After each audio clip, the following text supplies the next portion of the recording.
đốt na tân đất chiên Giêsu quỳ đốt na si đốt lâu cha na ngày lâu thiếu ngày cha ngày lâu tận chất lâu cha trong tăng lâu đốt na tăng thiếu liễu tràn rong thiếu lâu đốt na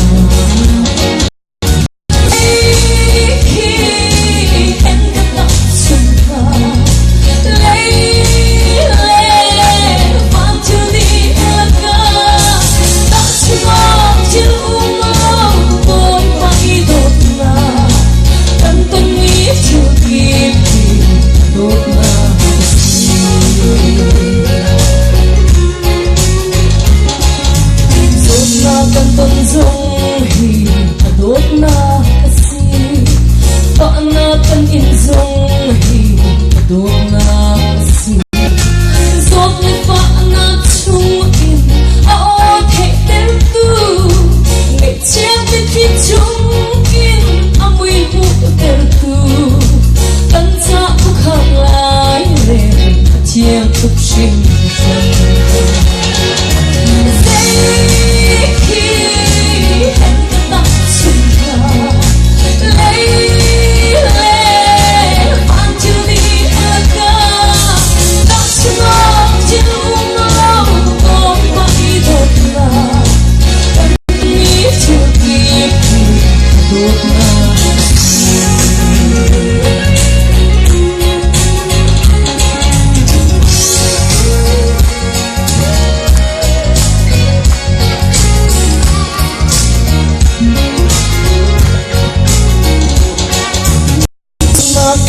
dung hi đốt na si rất là tân dung hi đốt na si sung lên rất là tim cánh bung na khói pha ama dây giống thế nghĩ tu gần si dia tân bung phiền khổ na thuộc hàng chiêm vui qua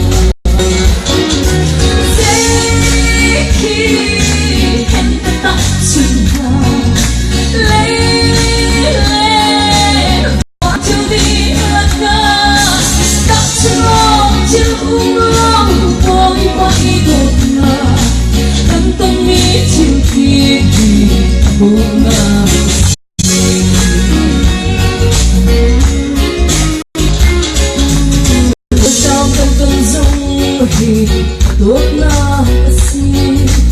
iha tan ton zong hi đốt na si i chim lang i mang chan dấu xếp định khăn na rồi trao lên thì hát na lên mang chan zong hi Giêsu min thân na lên sun qua na con